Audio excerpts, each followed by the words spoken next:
On the coast of what will one day be called either Newfoundland or Labrador, native hunters find that several of the traps they had set are missing, along with the needle they need to mend their fishing nets.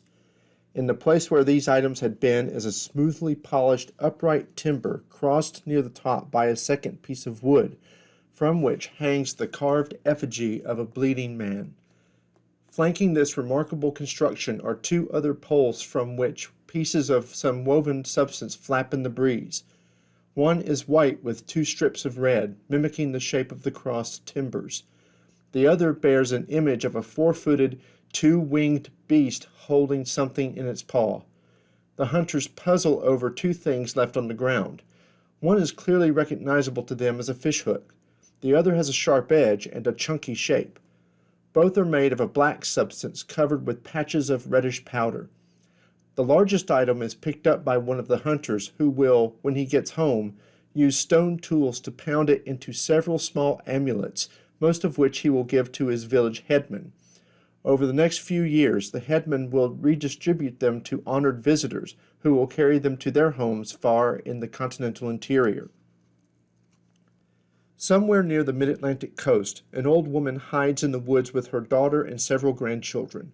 Both women scream as some 20 pale, bearded men, sweating in heavy armor and helmets, stumble upon them. The elder's suspicions abate a little when the men courteously offer her something to eat, but the younger disdainfully flings the food to the ground. As the women try to fathom the strange sounds issuing from what they consider to be incredibly ugly, hairy faces, the men suddenly snatch one of the male children away from the grandmother and lunge for the young woman, who flees screaming into the forest, never to see her nephew again. In an Indian dwelling, a woman tells her granddaughter about the first meeting between native people and Europeans. One day, she says, a floating island appeared on the horizon. The beings who inhabited it offered the Indians blocks of wood to eat and cups of human blood to drink. The first gift the people found tasteless and useless, the second appallingly vile. Unable to figure out who the visitors were, the native people called them woodworkers. The historian Carl Becker once wrote, "History is an imaginative creation." Perhaps no historical subject requires more imagination than the effort to reconstruct the period when Indian country first became aware of a new world across the ocean. All we have to go on are oral traditions of Indians who lived generations after the events described, written accounts by European explorers who misunderstood much of what happened in brief face-to-face meetings with native people, and mute archaeological artifacts that raise more questions than they answer. Hard facts are very difficult to come by, yet this very lack of information places us in much the same situation as most Eastern North American Indians during the era of discovery. They probably heard mangled tales of strange newcomers long before they ever laid eyes on one in the flesh, and when rare and novel items reached their villages through long-standing channels of trade and communication, they discovered European things long before they confronted European people. Rumors and objects, not men in arms, were the means of discovery, and we can only imagine how native imaginations made sense of the skimpy evidence that reached them. The three vignettes I sketched earlier are imagined, but they are rooted in verifiable historical events. The hunters' missing traps were purloined in 1497 by explorer John Cabot and his crew. The mid-Atlantic child was snatched from his kinswomen in 1524 by a detachment of Giovanni de Verrazzano's mariners. And the tale of sailors who ate sea biscuits and drank wine was told to a French missionary in 1633 by a Montagnais who in turn had heard it from his grandmother years earlier.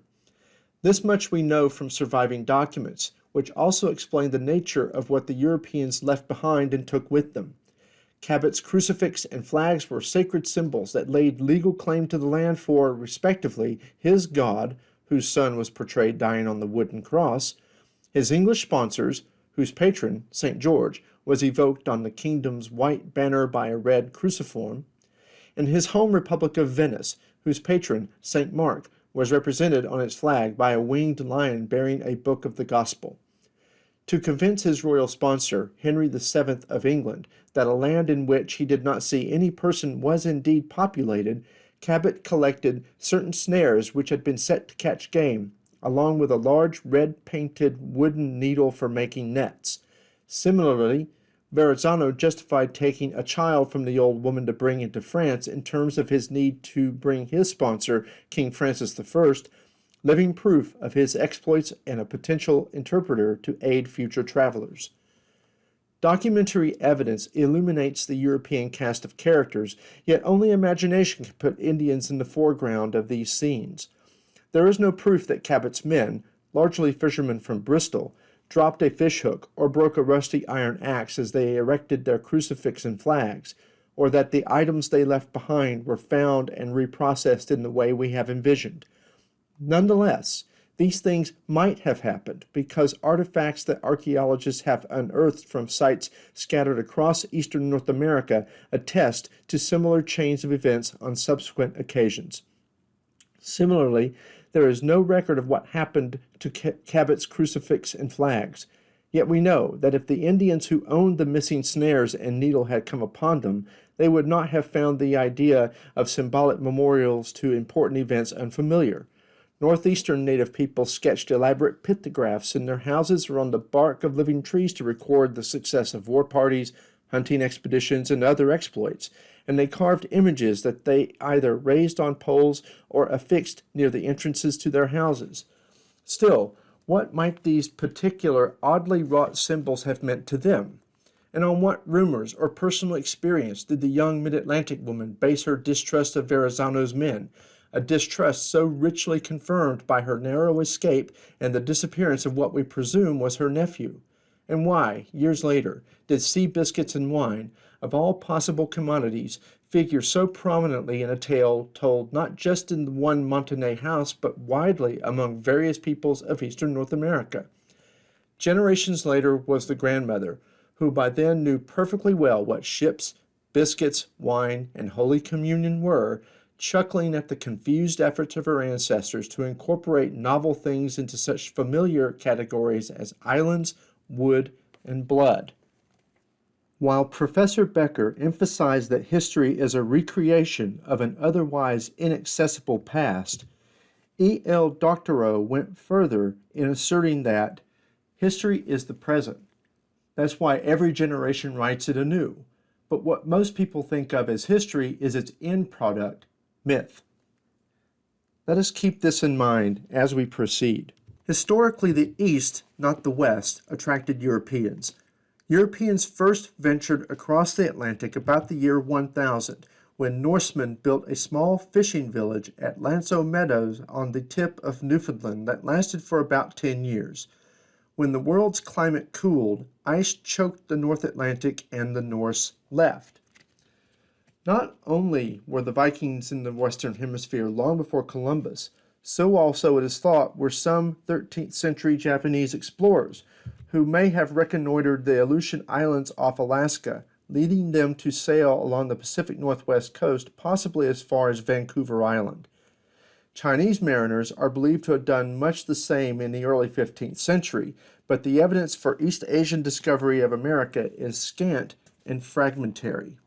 Other Europeans remained completely unaware of a landmass in the Western Atlantic. Instead of looking to the West, wealthy Europeans wanted luxury goods from Asia and Africa. European merchants competed to satisfy those desires by trading with the East. This long-distance trade gave Europeans new information about the world they inhabited. A few people, sailors, merchants, and aristocrats, took the risks of exploring beyond the limits of the world known to Europeans.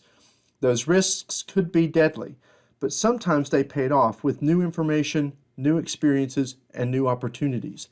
Eventually, risk-takers discovered a world entirely new to Europeans.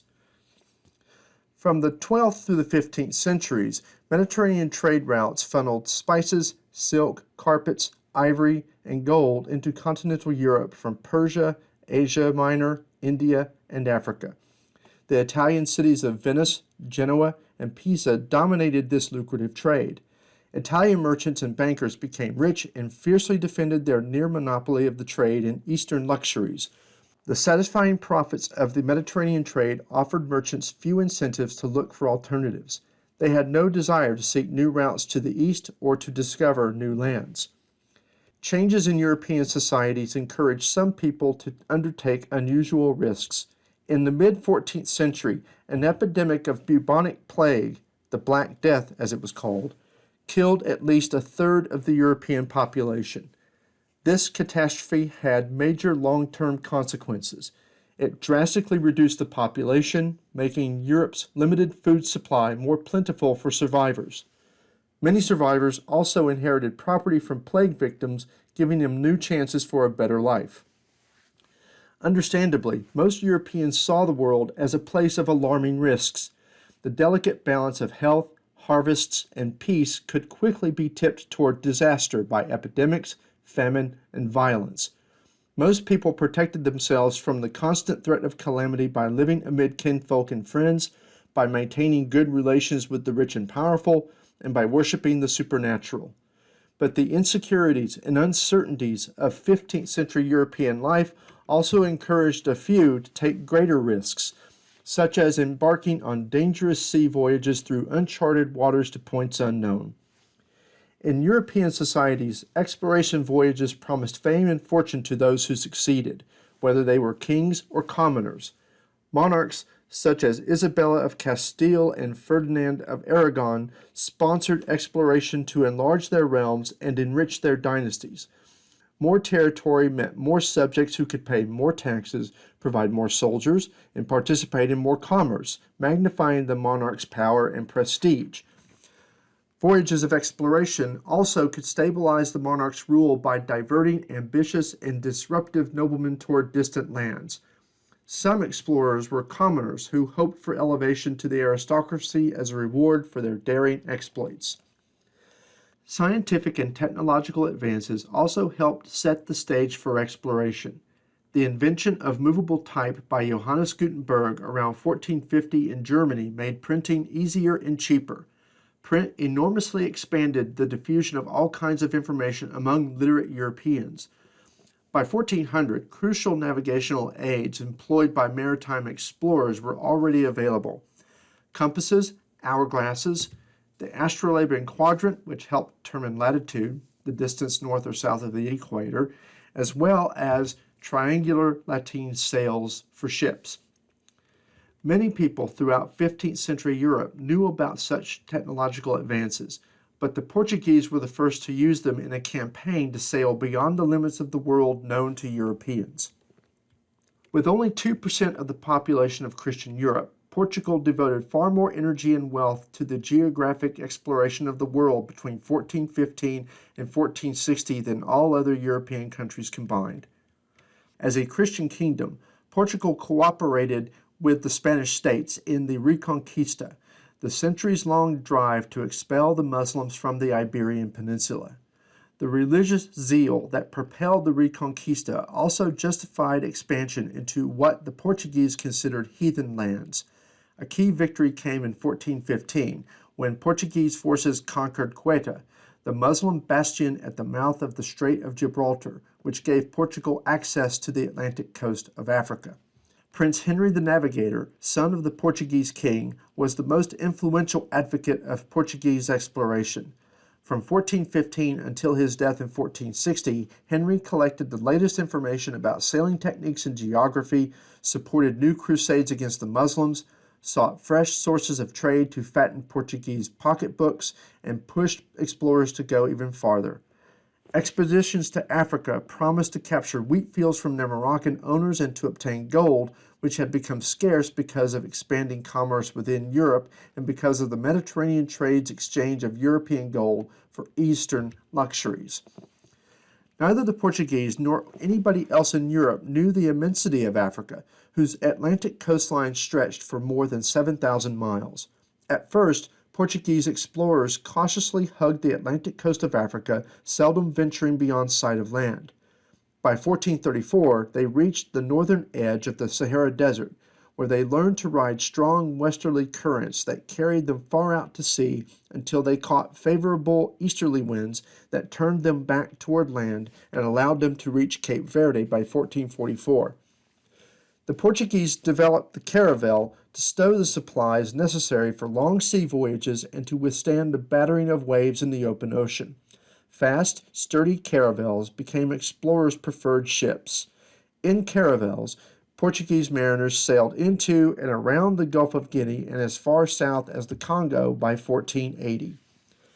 Fierce African resistance confined the Portuguese to coastal trading posts, where they bartered successfully for gold, slaves, and ivory. Powerful African kingdoms welcomed Portuguese trading ships loaded with iron goods, weapons, textiles, and ornamental shells. Portuguese merchants learned that building relatively peaceful trading posts on the coast offered them more profit and safety than attempting to conquer and colonize inland regions. In the 1460s, the Portuguese used African slaves to develop sugar plantations on the Cape Verde Islands, starting a system that would be transplanted to the New World in the centuries to come. About 1480, Portuguese explorers, eager to bypass Mediterranean traders, began a conscious search for a sea route to Asia. In 1488, Bartolomeu Dias sailed around the Cape of Good Hope at the southern tip of Africa and hurried back to Lisbon with the exciting news that it appeared to be possible to sail on to India and China. In 1498, after 10 years of careful preparation, Vasco da Gama commanded the first Portuguese fleet to sail to India. Portugal quickly capitalized on the commercial potential of da Gama's new sea route around Africa to the east. By the early 16th century, the Portuguese controlled a far-flung commercial empire in India, Indonesia, and China, collectively referred to as the East Indies. The new sea route to the east eliminated the lengthy overland travel of the Mediterranean trade and allowed Portuguese merchants to charge much lower prices for the eastern goods they imported. Portugal's African explorations during the 15th century broke the monopoly of the old Mediterranean trade with the East, dramatically expanded the world known to Europeans, established a network of Portuguese outposts in Africa and Asia, and developed methods of sailing the high seas that Columbus used on his historic voyage west. By the 1480s, European fishing fleets rediscovered the forgotten Viking sea routes westward in the North Atlantic to discover huge concentrations of codfish that gathered annually in spring to spawn in the waters off of Newfoundland and Labrador, what later became known as the Grand Banks. They would set up temporary stations on the shore to dry and pack their catches and then return home, apparently without ever making contact with the native residents and never sparking any interest in further exploration, much less settlement. It was presumed that they had simply found a conveniently located island or two beyond which lay thousands of miles of empty ocean, on the other side of which presumably lay the Indies. While it was now theoretically possible for a ship to sail west and reach the Indies, it was considered to be practically impossible because no ship could carry enough food, fresh water, and other supplies for a crew to make it across the 6,000-mile stretch of ocean. However, Cristoforo Colombo, an Italian navigator, believed the distance from Europe to Asia across the Atlantic to be only 2,500 miles based on the faulty geography of his uncle, who thought that the ancient Greek geographer Eratosthenes had miscalculated the circumference of the Earth to be larger than it actually is. As it turns out, Columbus and his uncle were wrong, and Eratosthenes right, but events seem to confirm Columbus's intuition. In 1492, after years of unsuccessful lobbying in Portugal, Spain, England, and France, Columbus finally won financing for his journey from the Spanish monarchs Isabella and Ferdinand. They saw the venture as an inexpensive gamble. Their potential loss was small, but their potential gain was huge. They gave Columbus a letter of introduction to China's Grand Khan, the ruler they hoped he would meet on the other side of the Atlantic. After frantic preparation, Columbus and his small fleet headed west. 6 weeks after leaving the Canary Islands, Columbus landed on a tiny Caribbean island about 300 miles north of the eastern tip of Cuba. Columbus claimed the possession of the island for Spain and named it San Salvador in honor of the Savior, Jesus Christ. He called the islanders Indians since he assumed that they inhabited the East Indies somewhere near Japan or China, where he presumed himself to be. The islanders called themselves Taínos, which in their language meant good or noble people. As agricultural people, Taínos grew cassava, corn, cotton, tobacco, and other crops. Instead of dressing in the finery Columbus had expected to find in the East Indies, Taínos all go around as naked as their mothers bore them, Columbus wrote. Although Columbus concluded that the Taínos had no religion, in reality they worshipped gods they called Zemis, ancestral spirits who inhabited natural objects such as trees and stones. The Taínos had no riches. It seemed to me that they were a people very poor in everything, Columbus wrote.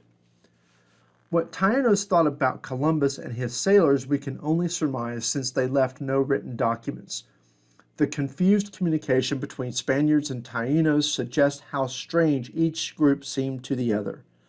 Columbus's perceptions of Taínos were shaped by European attitudes, ideas, and expectations, just as Taínos' perceptions of the Europeans were no doubt colored by their own culture.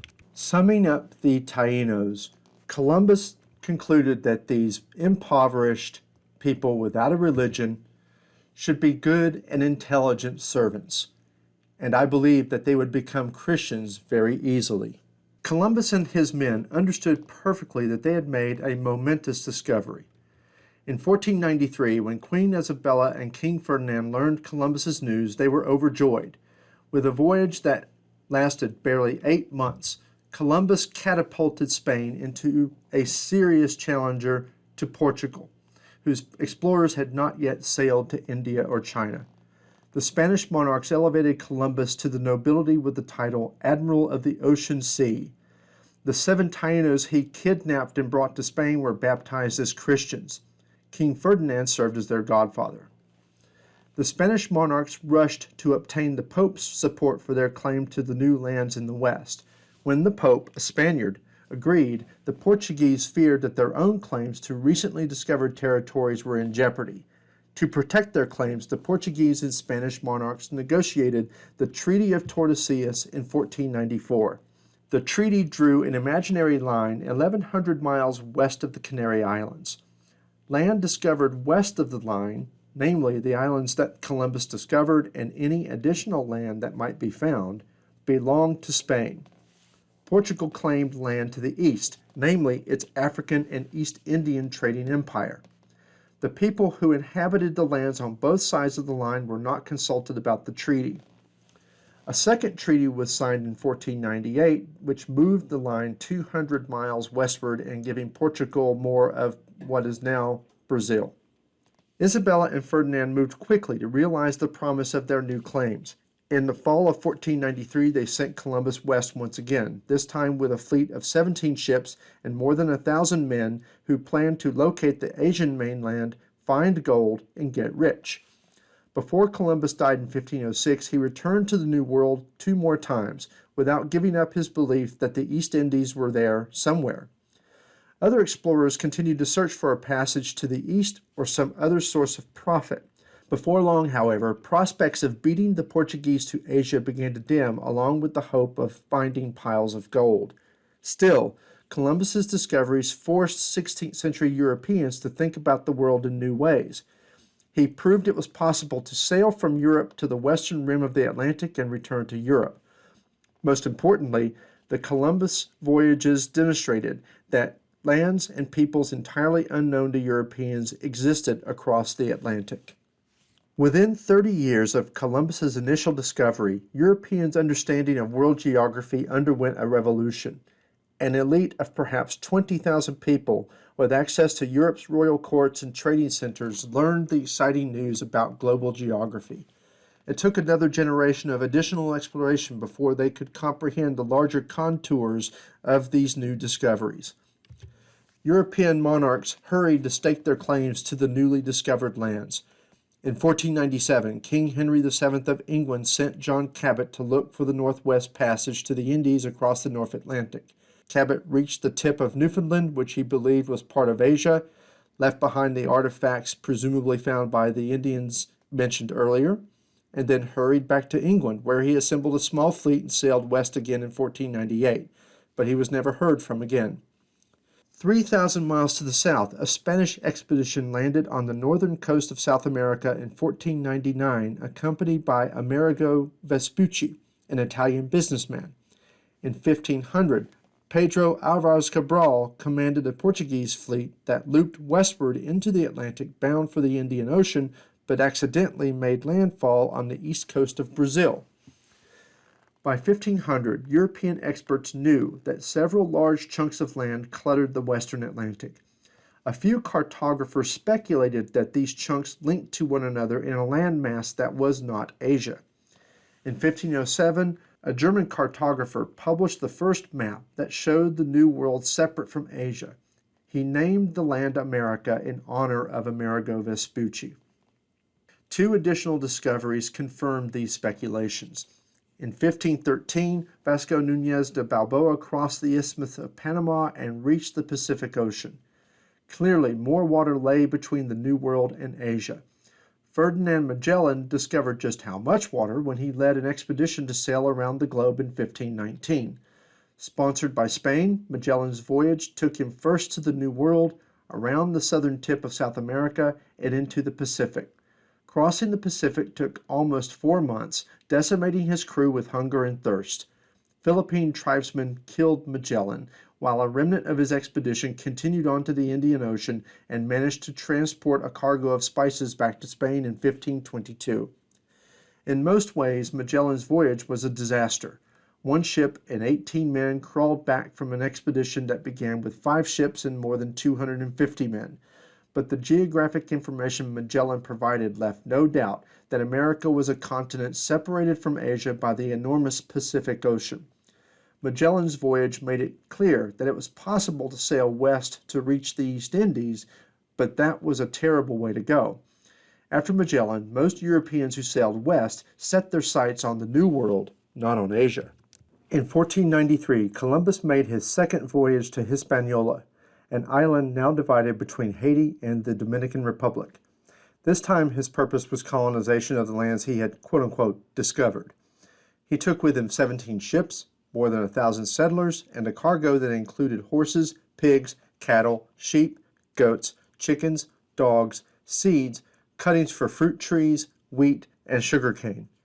Columbus's cargo illustrated the many levels on which the European invasion of America occurred as animals, plants, insects, germs, and new technologies accompanied European peoples into Indian country. Even though this invasion was one way, from Europe to America, an exchange was in fact taking shape. In time, American people, foods, and ideas spread across the Atlantic to permanently change the Old World, and Native American ways of life subtly influenced the European colonists. Contact between Europe and America initiated what historian Alfred Crosby termed the Columbian Exchange between two worlds. The economic, environmental, and cultural reverberations of the exchange affected the subsequent histories of Europe, Africa, and Asia, as well as America. New foods and plants, new sources of wealth, and new resources produced more trade networks and more activity along existing trade networks, which brought people, plants, and animals into contact. Europeans tasted chocolate and smoked tobacco for the first time. Slave and trade routes brought America into contact with Africa. Areas of the world that were previously ecologically distinct became more alike. In place of separate worlds, a single new world emerged. This marked the beginning of globalization and shaped the world we know today. Finally, interaction with Indian people contributed to transforming European colonists into Americans. Europeans entered a continent that bore the marks of thousands of years of human habitation and activity. As they moved inland, they continued to encounter settled or recently abandoned agricultural landscapes. Assisted by Indian guides and subsisting on native foods, the pioneers at the head of the Euro-American advance followed the signposts of cleared fields and orchards that recorded the long experience of Native Americans in selecting good soils and managing local ecologies. But Europeans began to alter the landscape in ways Native Americans never had. They brought new plants and crops, rice, wheat, barley, oats, and new grasses and weeds, along with fruits such as peaches and oranges. They introduced domesticated animals such as horses, sheep, goats, and pigs, which trod down grasses unaccustomed to pastoralism, trampled Indian cornfields, and drove away wild game. The Indians' world, quite literally, changed before their eyes as European colonists transformed forests into farmland. In the southeast, hogs ran wild. Sheep and goats became permanent parts of the economy and culture of Pueblo and Navajo peoples in the southwest. Horses transformed the lives and cultures of Indian peoples on the plains. Europeans also brought honeybees, black rats, cats, and cockroaches to America. Some Indians crossed the Atlantic eastward to Europe as kidnapped victims, slaves, and diplomats, but most American exports were the foods that native peoples had developed and cultivated. Potatoes transformed the diets of ordinary people in northern Europe, for example, and tomatoes became an essential ingredient of Italian cooking. Meanwhile, Europeans in America quickly incorporated Indian foods into their diets. Corn, for example, fed European soldiers and became a staple of life for European pioneers on the frontier. Europe's deadliest export was invisible. Nothing hit Indian societies harder or did more to shape the subsequent course of American history than Old World diseases. The inhabitants of both North America and Europe suffered from ailments and injuries and had a life expectancy that most 21st century Westerners would find shocking. But until 1492, Indians were isolated from the massive, deadly epidemics that ravaged Europe and Asia during the medieval period. When Europeans arrived on the continent, they carried germs and viruses that devastated indigenous populations who had no exposure to these new diseases. Epidemics of smallpox, measles, bubonic plague, influenza, cholera, and other killer diseases spread like wildfire through Indian societies. Different diseases struck different regions at different times, but sooner or later, imported diseases struck all native populations, which varied in their responses. In some cases, entire populations perished. 90% mortality rates were common. It's impossible to say exactly how much the effects of European colonialism contributed to population decline and prevented population recovery. Estimates of pre-contact Indian populations in North America must always be tentative since so many people died before Europeans conducted head counts of survivors. In some areas, populations increased as refugees sought shelter from war and disease elsewhere. Some scholars may have produced inflated estimates of population size and decline, but their work nevertheless points to one of the greatest demographic disasters in history. The population of Hispaniola, for example, was estimated at some 8 million in 1492, but by 1535, the original inhabitants were all but extinct. The native population of Mexico dropped from an estimated 25 million in 1519 to perhaps 1.3 million by the end of the century. Peru's population dwindled from as high as 9 million to a half million in 1600. Indians and Europeans struggled to comprehend and explain the huge mortalities caused by disease, and the pattern of epidemic disease and depopulation in North America is still not fully understood. Combined with the impacts of increased warfare, slave raiding, famine, and other traumas of colonization, recurrent epidemics and chronic diseases caused continual attrition of Indian numbers from the 15th to the 20th centuries, and steadily eroded Indian capacity for dealing with the invasion. One estimate suggests that the native population of the American hemisphere as a whole plummeted by 89% between 1492 and 1650, while that of North America fell by 74% between 1492 and 1800. The Indians whom European invaders encountered were often the survivors of shattered societies. Abandoned villages and smallpox-scarred faces testified to the suffering that had preceded the colonists. The natural environments Europeans encountered were also in part the products of demographic disaster. In some areas, plummeting human populations allowed animal populations and vegetation to increase unchecked, producing dense forests and vast herds that European colonists assumed were virgin wilderness. A hunter's paradise was often testimony to an absence of Indian hunters rather than to untouched natural bounty. 7 centuries of warfare to drive the infidels out of the Iberian Peninsula left an indelible mark on the militant Christian warrior culture of Spain. Young noblemen now looked elsewhere for infidels to fight. In the next 100 years or so, Spaniards came into contact with Indian peoples from Florida to California, from Peru to the Great Plains. The Spanish believed they had a divine and royal mandate to reduce Indian peoples to submission. Spanish law required the conquistadors to read the Requerimiento to the Indians they had encountered. The Requerimiento, worked out by theologians in 1513 at the request of the King of Spain, required Indians to acknowledge the Church as the ruler and superior of the whole world, the Pope as high priest, and the King and Queen of Spain as lords of their lands.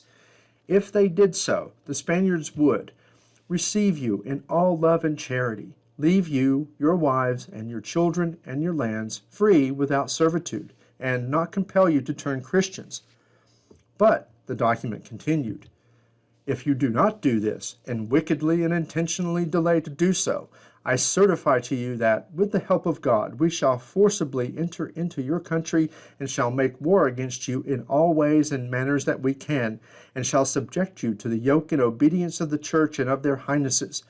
We shall take you and your wives and your children, and shall make slaves of them, and as such shall sell and dispose of them as their highnesses may command. And we shall take away your goods, and shall do all the harm and damage that we can, as to vassals who do not obey, and refuse to receive their lord, and resist and contradict him. And we protest that the deaths and losses which shall accrue from this are your fault, and not that of their highnesses or ours, nor of these gentlemen who come with us. Read in Spanish to Indian people who understood neither its language nor its concepts, the Requerimiento became little more than a ceremony of possession, allowing the Spaniards to justify conquest and any accompanying atrocities.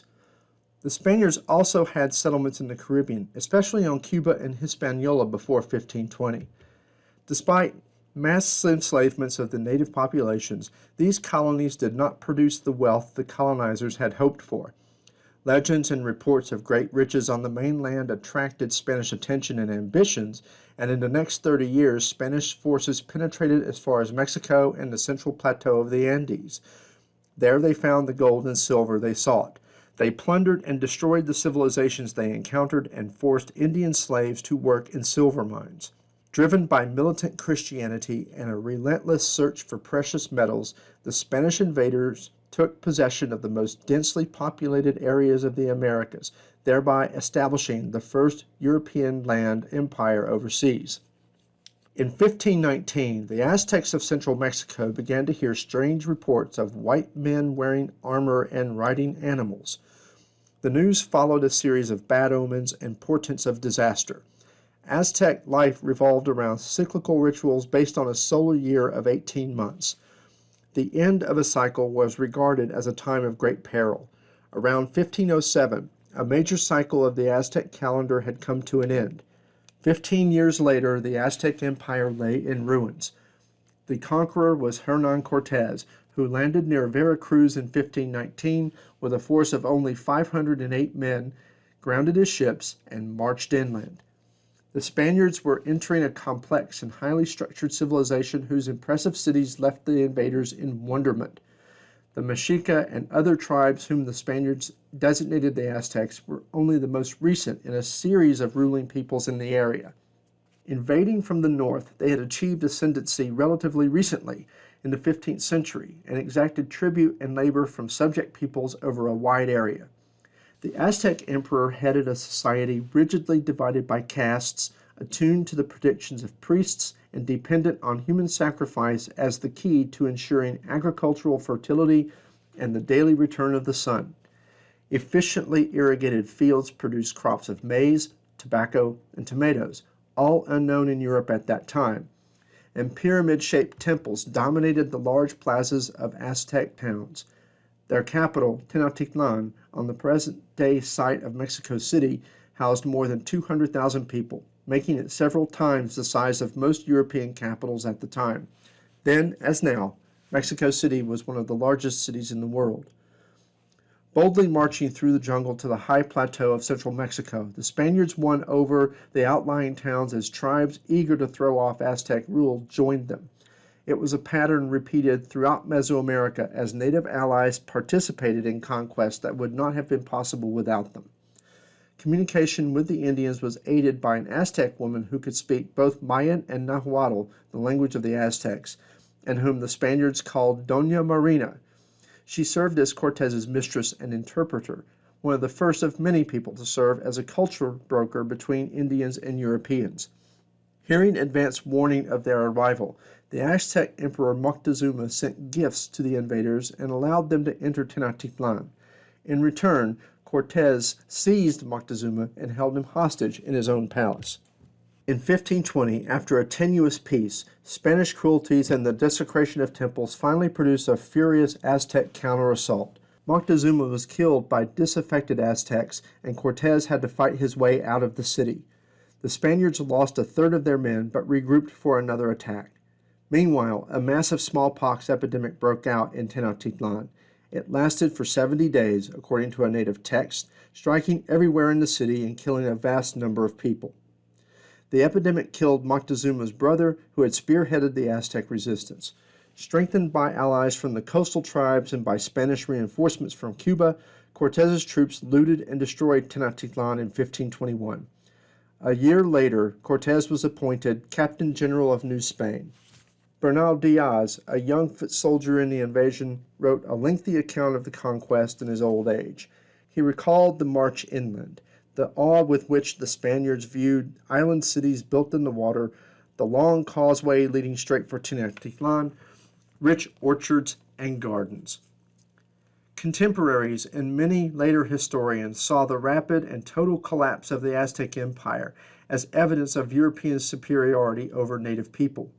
The Spaniards fought with courage, discipline, and ruthless brutality and had the advantages of horses, firearms, and metal armor.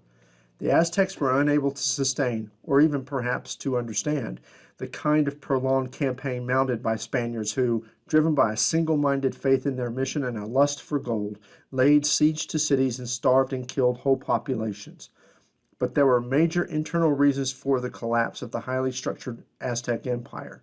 Rebellious subject peoples sided with the invaders, and Indian defenders died from disease faster than Spaniards could kill them. In the wake of Cortez's stunning conquest, the Spaniards sent expeditions into other areas of America. In 1532, Francisco Pizarro invaded Peru with 168 men and 67 horses. The people of the Inca Empire were learned in mathematics and astronomy, irrigated their fields, built huge temples and palaces, and constructed a network of paved roads linking major towns with the capital city, Cusco. But smallpox preceded Pizarro to Peru, and the Spaniards caught the Incas in the midst of a civil upheaval with a usurper named Atahualpa on the throne. Pizarro captured Atahualpa by treachery, held him hostage until his people filled a storeroom with a ransom of treasure, and then had him strangled. The Spanish suppressed resistance to their conquest with bloody reprisals, and Incan civilization was soon reduced to ruins, although Indian resistance to Spanish colonial rule continued for generations. Indian peoples in the area of the present-day United States encountered Spanish soldiers and missionaries as other expeditions pushed north. New Spain's northern frontier ultimately stretched from California to Florida. In 1513, Juan Ponce de Leon sailed along the coast of Florida. Calusa Indians traded and skirmished with his party. 8 years later, Ponce died after a pitched battle with the Indians. Other Spaniards explored the Florida coastline, some of them looking for slaves. Lucas Vasquez de Ayllon attempted to establish a colony in 1526, but disease, hunger, and Indian resistance defeated his efforts. In 1528, Panfilo de Narvaez landed on the west coast of Florida and divided his force, marching inland with his troops while his ships paralleled their route up the coast carrying supplies. After an arduous trek, the Spaniards reached the Indian town of Apalachee in northern Florida, but the Indians harassed them with guerrilla tactics. The Spaniards headed for the coast, but when they arrived there, their ships were nowhere to be seen. In desperation, the Spaniards built makeshift barges and set sail. Narvaez and most of his followers were never seen again. However, Alvar Núñez, Cabeza de Vaca, and other survivors made it to an island off the coast of eastern Texas where local Indians took them in. After 6 years living among the coastal Indians, often as slaves, Cabeza de Vaca and 3 companions escaped. Cabeza de Vaca and his companions made their way to Mexico City. The stories they told of finding emerald arrowheads and of wealthy Indian nations to the north convinced some that Spain was on the brink of locating the famed seven cities of Cibola, which, legend had it, had been founded centuries before somewhere in the west by seven fugitive bishops. Between 1539 and 1543, in what is now the southeastern United States, Indian peoples faced a brutal invasion by Hernando de Soto and an army of more than 600 men, with 200 horses, herds of pigs, and dogs trained for war. De Soto had come to New Spain as a teenager, won his spurs in the bloody Spanish conquest of Panama between 1517 and 1523, and participated in the invasion of Nicaragua in 1523-27. He earned a reputation, even among fellow conquistadors, as an accomplished Indian killer. His expedition sailed from Cuba and landed at Tampa Bay on the west coast of Florida in May 1539. For 4 years, his army blundered and plundered its way through present-day Florida, Georgia, Alabama, North and South Carolina, Tennessee, Mississippi, Louisiana, Arkansas, and Texas, searching for riches to match those won by Cortez in Mexico and Pizarro in Peru. They occupied Indian towns, commandeered food supplies and guides, and pressed on in a relentless search for gold. They killed, kidnapped, raped, and enslaved hundreds of people. Spanish terror tactics, firearms and war dogs, large hounds and mastiffs trained to kill, left a trail of devastation from Florida to Texas. Indian people tried to deal with the strangers by employing methods of diplomacy and gift-giving, fleeing from their approach, harassing them with hit-and-run guerrilla tactics, and fighting desperate pitched battles. After crossing almost 4,000 miles of Indian country, the conquistadors had found no great riches. Almost half of them died in the attempt. If the expedition was a failure from the Spanish point of view, it was a disaster for the Indians. Disease and famine killed thousands more in the wake of the expedition. The human landscape of the South changed forever after De Soto's men cut their bloody trail across it. De Soto's army had entered a world full of Indians, passed through some densely settled regions, and dealt with powerful chiefs. When Europeans returned to the interior of the Southeast in the next century, many of the towns had disappeared, and the people they met were fewer in number, poorer, and more scattered. Most of the powerful and populous Mississippian chiefdoms that dotted the region in 1540 had collapsed in a world of escalating violence, slave raiding, and epidemics. Their descendants rebuilt smaller communities, regrouped, and transformed their cultures and ways of life to become the peoples Europeans encountered as Creeks, Choctaws, Chickasaws, and others. As De Soto's men pushed west toward and then beyond the Mississippi, another Spanish expedition approached the great river from the west. From 1540 to 1542, Francisco Vázquez de Coronado led an expedition of Spanish soldiers and Indian allies north from New Spain in search of treasures. A Franciscan friar named Marcos de Niza had reported seeing the cities of Cibola in 1539 when he looked from a distance on the Zuni pueblos in western New Mexico, and there were other stories of great cities in the north. There had indeed been cities in the north, in Chaco Canyon, the Phoenix Basin, and elsewhere, but they were long gone before the Spaniards arrived. Coronado reached the Zuni towns, but the inhabitants of Hawica resisted in a desperate battle in 1540. As the Spaniards commandeered food, most Pueblo peoples adopted a strategy of urging the invaders north in the hope that they would get lost on the Great Plains. An Indian guide whom the Spaniards acquired at the Pueblo of Pecos spoke of his native country to the east as a land of great riches. The Spaniards called this place Quivira and wandered onto the Great Plains looking for it. When they reached the villages they called Quivira, probably those of the Wichitas in Kansas, they realized there were no cities of gold and strangled their guide. Meanwhile, in 1542, Juan Rodriguez Cabrillo sailed up the west coast of California. In 1550, the impact of the Spanish invasions on Indian peoples gave rise to a formal debate about the moral basis of Spanish treatment of those peoples. According to a priest named Bartolomé de las Casas, quote, "What we committed in the Indies stands out among the most unpardonable offenses committed against God and mankind." End quote. Las Casas' opponent in the debate, Juan de Sepúlveda, declared that Indians were naturally inferior and meant to be slaves. If the Indians refused to submit, the Spanish were justified in using force against them. Indians were like children or even animals and would benefit from subordination to civilized Christians. Sepulveda would not be the last person to justify taking Indian lands and destroying Indian culture on the assumption that it was good for them or that assimilation was their only alternative to destruction. Spaniards established permanent colonies along with conducting expeditions through Indian country. They established missions among the Florida tribes and founded St. Augustine in 1565. In 1598, Juan de Oñate led a colonizing expedition into New Mexico. As elsewhere, the Spaniards aimed to transform Indian peoples into Christians and laborers. In the wake of their conquest to the south, Spaniards established the encomienda system, whereby the authorities assigned Indian workers to mines and to plantation owners on the understanding that the recipients would defend the colony and teach the workers Christianity. After 1550, however, that system was largely replaced by the repartimiento, which required Indian towns to supply a pool of labor. Indians resisted the systems, and Spanish missionaries often played a leading role in extracting labor as well as confessions of faith from Indian people. The Spaniards founded Santa Fe in 1610, though Indian laborers built most of the city. Indian people who survived the demographic disasters unleashed by the diseases the Spanish brought responded to invasion and colonization in a variety of ways. Many fled from the invaders, generating a domino effect of population pressures and group migrations over thousands of miles. In Florida, some Indians saw the Spanish missions as a source of stability in a chaotic world. Some became practicing Catholics, while others sought to incorporate the Spaniards' spiritual power into their own. Some Indians resisted violently. Wale Indians in Florida killed missionaries in 1597. A year later, and more than 2,000 miles to the west, during Don Juan de Oñate's conquest of New Mexico, the people of Acoma Pueblo attacked a party of Spanish soldiers.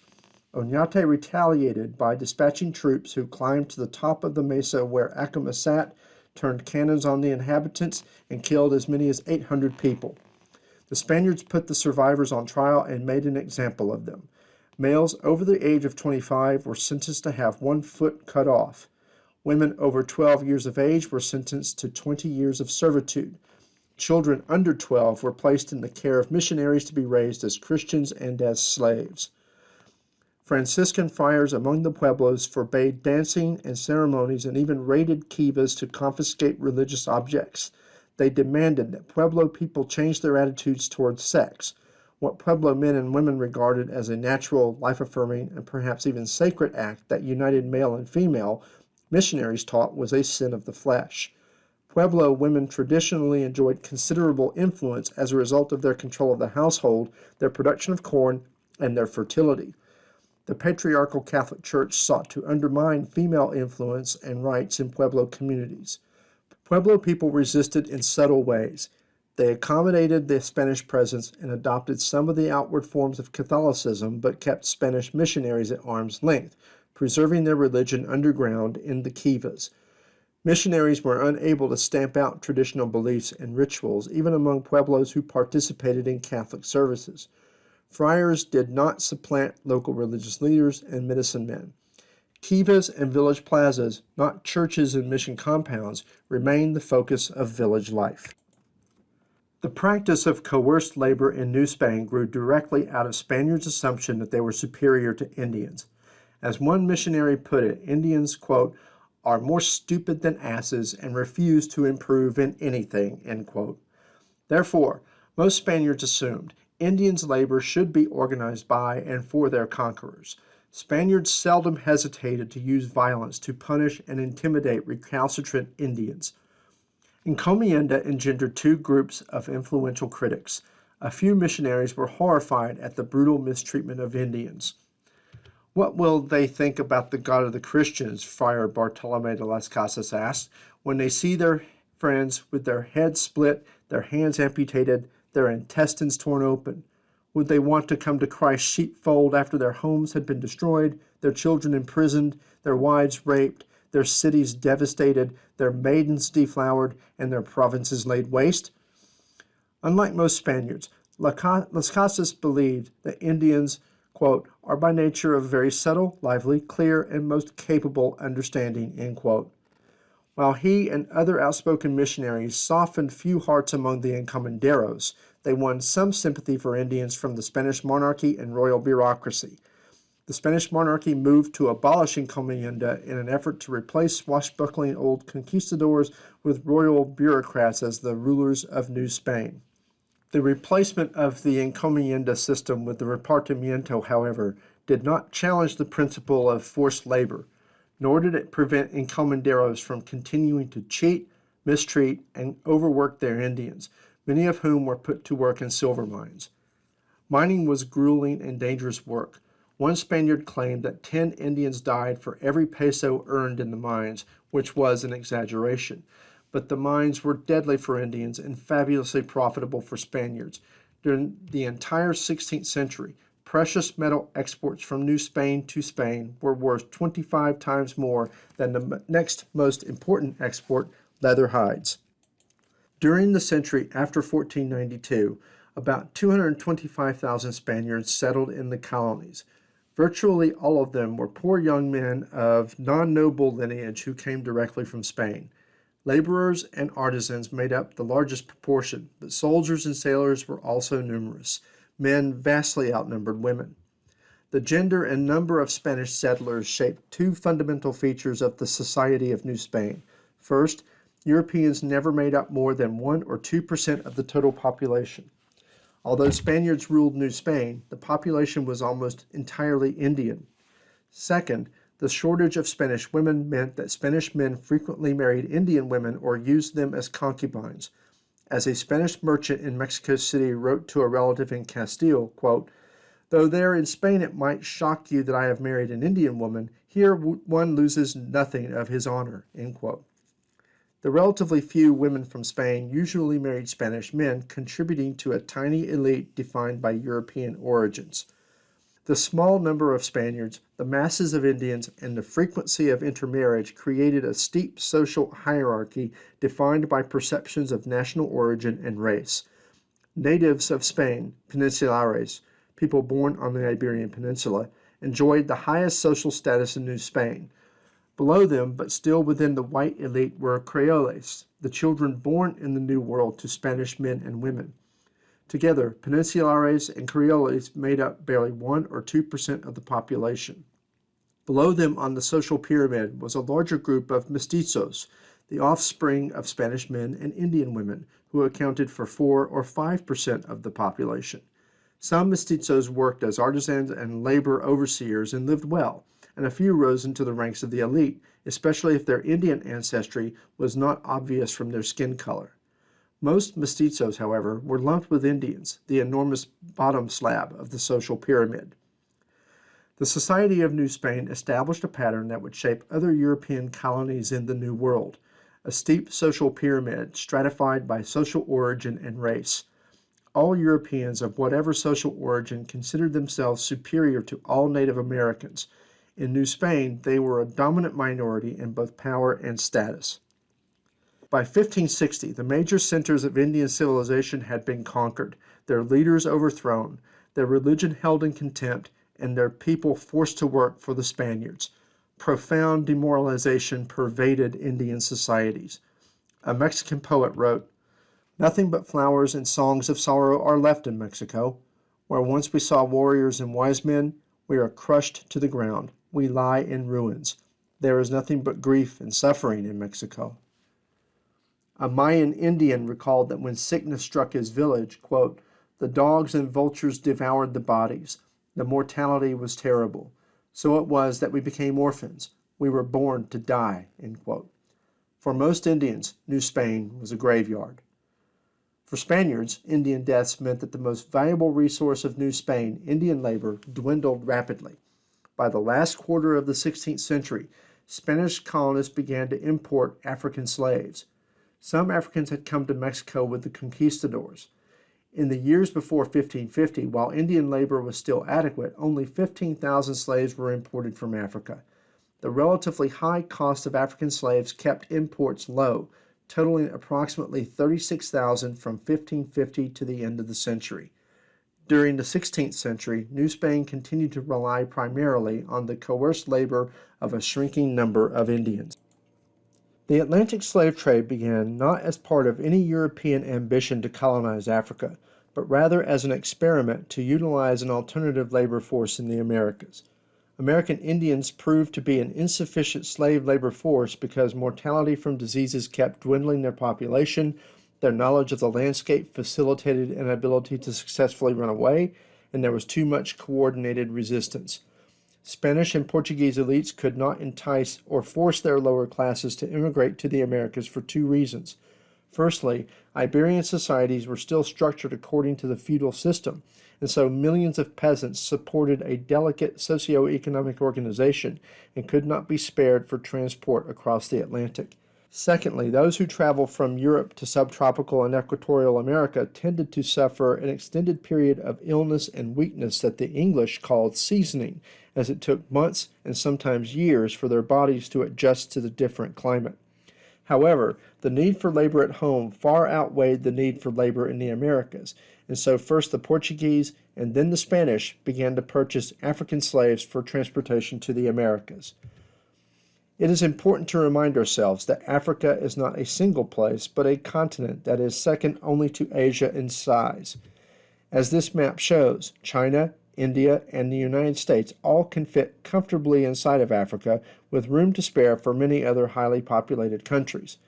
Its human landscape, what scholars call demography, is dense and complex, as is its history. Africa has been the site of a great many nation-states and empires going back far into antiquity, as well as dozens of smaller tribal nations prevailing in the central and southern regions. The Iberians did not invade Africa to raid for slaves, nor did those European powers that followed them in creating the Atlantic slave trade. Human beings were just another trade commodity along with mineral ores, spices, and other items that Europeans wanted.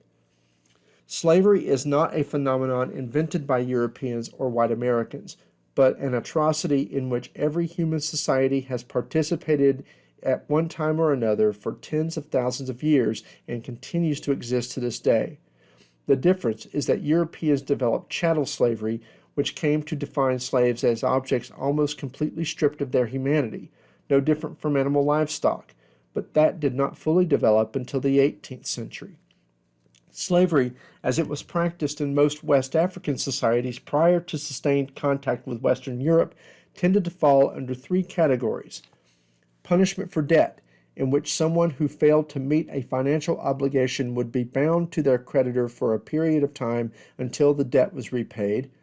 Punishment for crime, in which someone who committed a serious offense would be sentenced to a period of servitude commensurate with the severity of their crime. And prisoners of war would often be sold into slavery or otherwise bound in servitude to their captors until a ransom or redemption price was paid by his or her government, tribe, or family. During the Muslim conquests of North Africa from the 8th century onward, Muslim conquerors would sometimes give non-Muslim people a choice between converting to Islam or being sold into slavery, which created a network of slave trading that connected North Africa to the Arabian Peninsula as well as to parts of West and Central Africa. So, when Portuguese and Spanish traders established mercantile contacts with coastal West African states, human beings were often offered for sale along with other commodities. Prior to the colonization of the Americas, no market for slaves existed in Iberia due to the presence of an enormous peasant class, though some noble families purchased a small number of African slaves almost purely as a curiosity, much as they might purchase a leopard or an elephant for their private menageries. As mentioned earlier, African slaves were taken to sugar plantations on the Cape Verde Islands by the Portuguese, but the scale remained relatively small. However, once it became clear that the Native Americans were not going to be a fully reliable labor force, the potential for the use of African slaves presented an attractive option.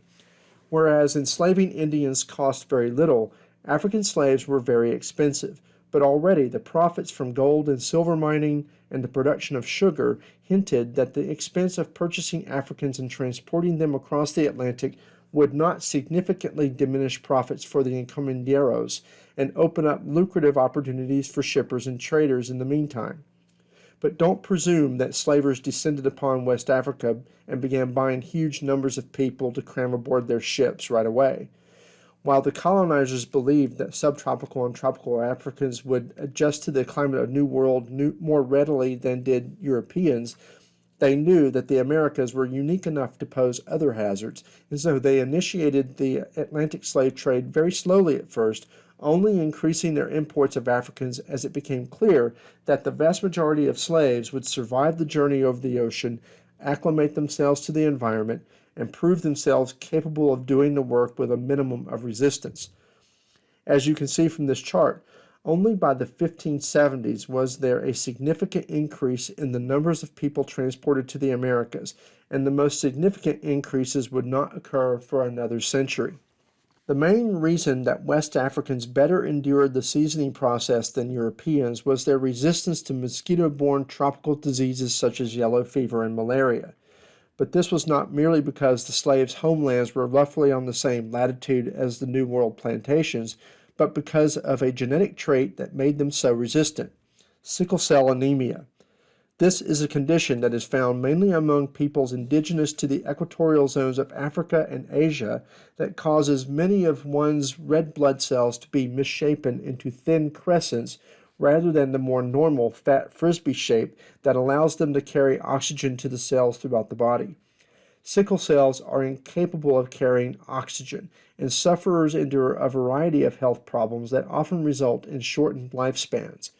While this condition precludes a yellow fever or malaria virus from being able to reproduce, it is a greater liability than an asset. Of course, Europeans had no idea of this any more than did Africans, since microscopy had yet to be invented.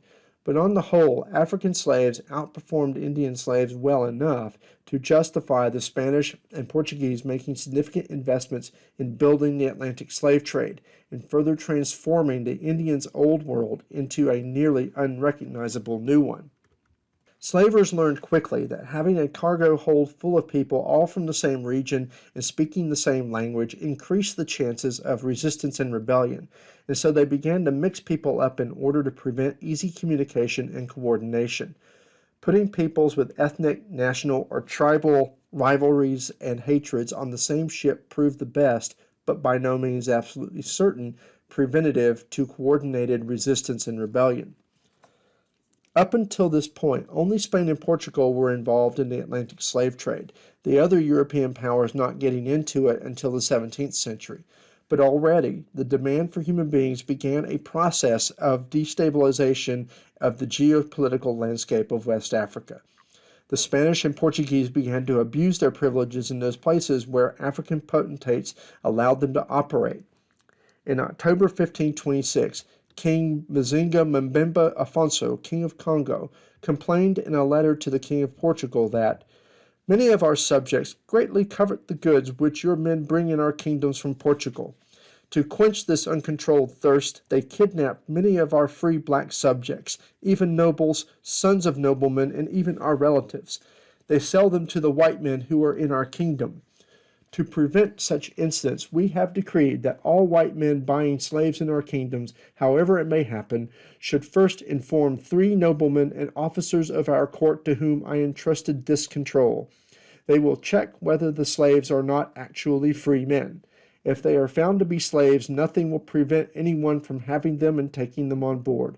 However, should the opposite be true, the captives will be taken away from the white men. We gave our consent to this favor and these services because of your Highness's participation in this trade.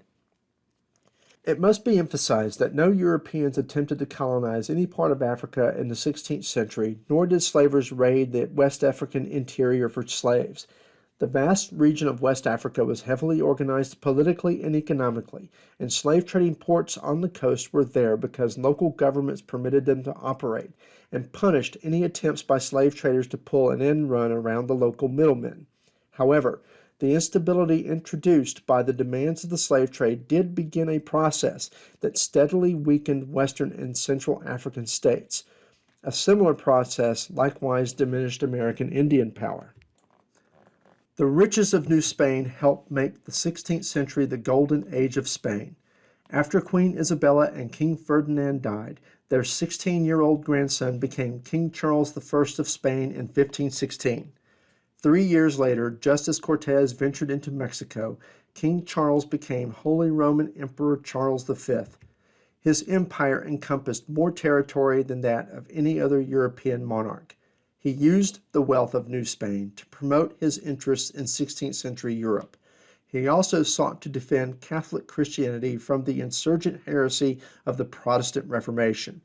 The power of the Spanish monarchy spread the message throughout 16th century Europe that a new world empire could bankroll old world ambitions. The history of European colonialism in the Americas cannot be fully understood, however, until it is recognized that Christianity was, as you have already glimpsed, a primary tool of conquest, and that means coming to grips with the landscape of Christianity as it was in the 16th century. For that, we need to briefly survey the history of Christianity, which begins with what scholars call the Jesus movement described in the Gospels of the Bible. Originally begun as an attempt to reform Judaism back to its roots and away from accommodation to the pagan Roman religion, Christianity eventually became a more inclusive religion that grew quickly in the Mediterranean world from the 1st through the 4th centuries. The Romans were originally not opposed to Christianity, but the Christians' refusal to make annual sacrifices to the deified emperor led to rounds of anti-Christian persecutions that only grew the religion rather than destroying it. In time, the Emperor Constantine legitimized Christianity, and after the year 380, it became the official religion of the Roman Empire, after which it spread still more rapidly through Europe, North Africa, and Western Asia. Divisions erupted over the organization of the church and the seat of ultimate authority, which became a contest between the Bishop of Rome and the Patriarch of Constantinople for supreme rulership of the church that resulted in the Great Schism of 1054, resulting in a still unrepaired split between the Catholic Church under the Bishop of Rome and the Orthodox Church under the Patriarch of Constantinople. As the Catholic Church grew, it became increasingly wealthy and politically influential, and this wealth was readily visible in the dozens of enormous and lavishly constructed cathedrals and palaces for the higher clergy. Theology and church discipline were solidified and defended through the founding of universities to produce priests and theologians, and in Europe, political authority was seen as deriving from God through the Pope, and the increasingly political nature of the papacy, as well as the by now extreme wealth of the church, led to intermittent calls for reform. The church, which already suppressed variant theologies and worship practices as dangerous heresies, likewise treated any such criticism as heresy and was ruthless and brutal in suppressing it. A series of critics and would-be reformers arose, as well as breakaway movements, the most noteworthy of which were led by John Wycliffe in England, Jan Hus in Bohemia, and Girolamo Savonarola in Italy. Each said more or less the same thing about how the church should not be so wealthy, should do much more to help the poor, that it should not meddle in political affairs apart from giving spiritual guidance to rulers, and that the offices of pope and the higher clergy are not warranted by the scriptures. Each was convicted of heresy by church courts, excommunicated, and executed by being burned at the stake, and their writings destroyed wherever found. But criticism of the church's wealth refused to go away, and one means of raising money that drew heavy criticism was the sale of indulgences, which are basically certificates that grant a named person's soul time off from purgatory so that they can get into heaven sooner. One would assume that the wealthy would be the best customers for indulgences, but every noble and royal family had priests, bishops, archbishops, and even cardinals and popes taking care of them. So the lower classes ended up buying indulgences, and this outraged an obscure German priest by the name of Martin Luther, who was sympathetic to the Hussite movement already. In 1517, he drew up a list of 95 criticisms of the church that he hoped would lead to an internal debate toward genuine reform, but instead he was silenced and later convicted of heresy in 1521. This radicalized Luther, and he began to publish scathing attacks upon the papacy and the wealth and political power of the church. He championed the printing of Bibles in vernacular languages rather than only in Latin, argued that there should be no clergy above the level of the parish priest, and that everyone should learn to read so that they can read the Bible for themselves. It became a religious revolution. Protestantism caught on like wildfire all over Central and Northern Europe, where principalities and nations began to embrace the new Christianity because, and this is the most important reason, it relieved the wealthy from tithing to their local churches and relieved governments of having to forward 10% of their annual revenues to Rome every year. The Catholic response was vigorous and brutal, a counter-reformation in which the monarchies of France and Spain took leading roles, and the wealth generated for Spain from its American colonies was key to financing the counter-reformation and religious wars between Catholic and Protestant powers for over a century. The Holy Roman Emperor Charles V pledged to exterminate Luther's Protestant heresies. The wealth pouring into Spain from the New World fueled his efforts to defend the Catholic faith against Protestantism, as well as against any other challenge to Spain's supremacy. As the most powerful monarch in Europe, Charles V, followed by his son and successor Philip II, assumed responsibility for upholding the existing order of 16th century Europe.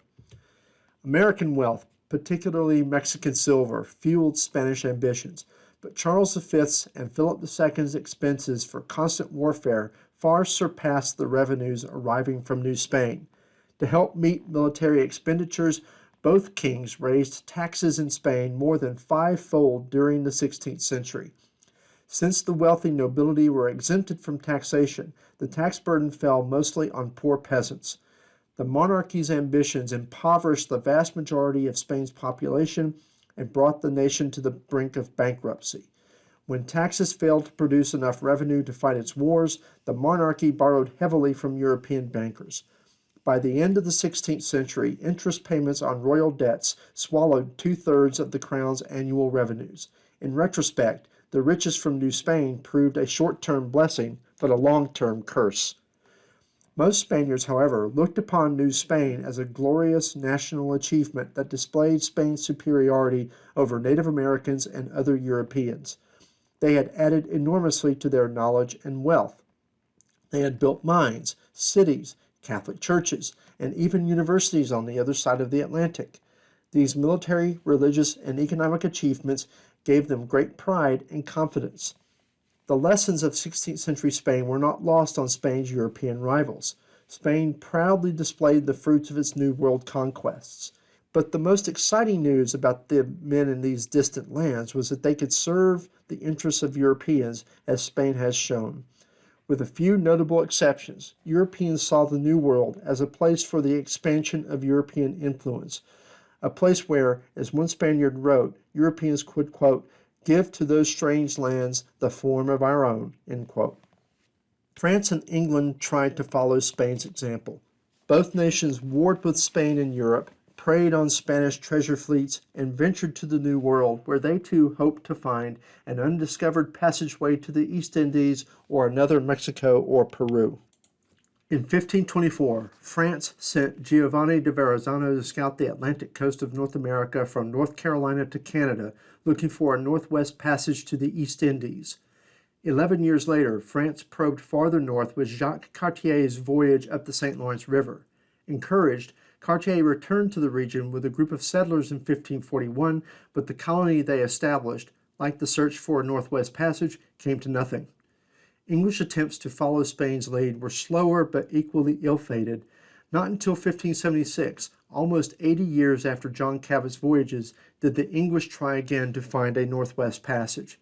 This time, Martin Frobisher sailed into the frigid waters of northern Canada. Like many other explorers mesmerized by the Spanish example, Frobisher believed he had found gold, but the tons of ore he hauled back to England proved worthless, and English interests shifted southward to the giant region on the northern margins of New Spain. English explorers' attempts to establish North American settlements were no more fruitful than their search for a northern route to China. Sir Humphrey Gilbert led expeditions in 1578 and 1583 that made feeble efforts to found colonies in Newfoundland until Gilbert vanished at sea.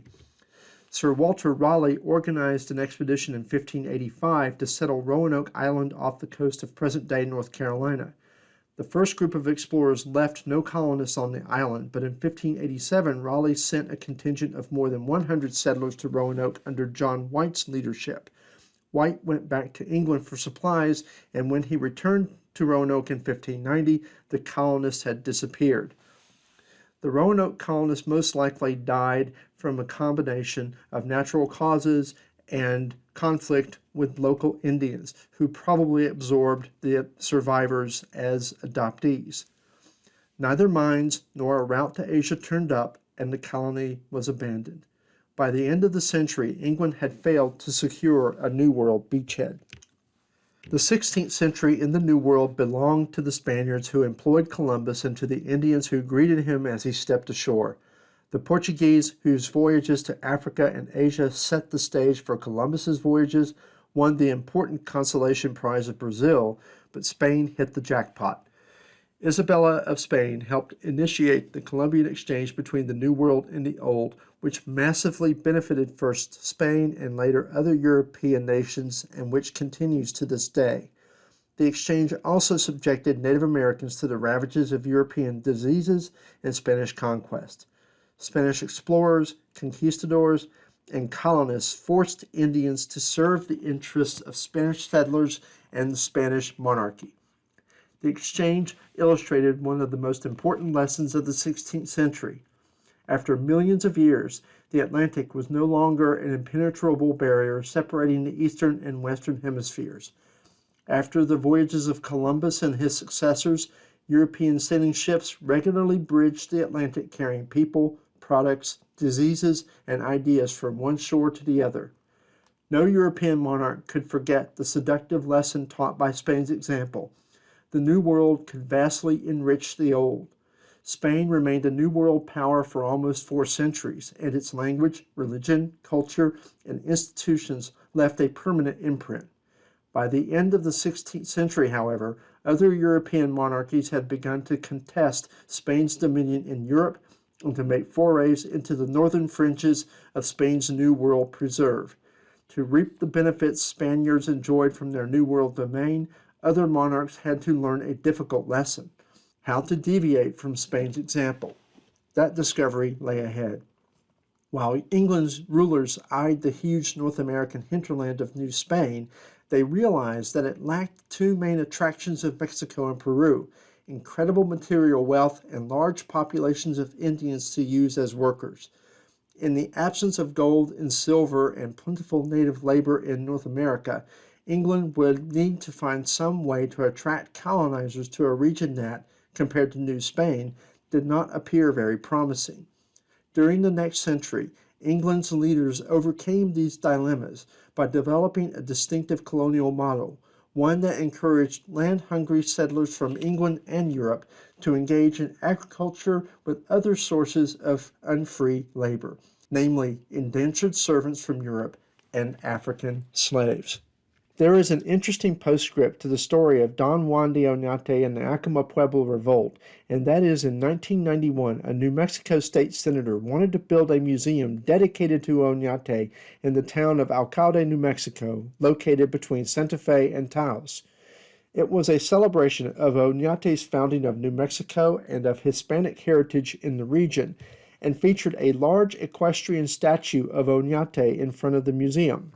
It cost $2 million of taxpayer money to build, and practically no one visited it since its opening. In December 1997, just before a planned 400th anniversary celebration of New Mexico's founding, somebody cut off the right foot from the statue and left a note saying, "Fair is fair," referencing Oñate's brutal punishment of the Acoma Revolt by mutilating hundreds of Pueblo men. A new one was cast and put on, but that one has been regularly vandalized, usually by splattering red paint on it. The museum remains empty and unvisited. In 1998, the city of El Paso, Texas, commissioned a Mexican sculptor to create a new equestrian statue of Oñate, which also cost $2 million. This one obviously is much larger than the one in New Mexico, physically harder to get to than vandalize, and has round-the-clock surveillance. There is no way to interpret this other than to see it as an enormous middle finger to Indian country. In the wake of the renewed anti-racism demonstrations throughout the United States in 2020, the statue in New Mexico was removed in June, though Rio Arriba County officials will not say whether it is to protect the statue from further vandalism or is meant to be a response to the larger call to remove monuments mainly of Confederate figures. As we will see in subsequent lectures, American Indians today have good reasons to want to see the statues of Oñate and many others go as well.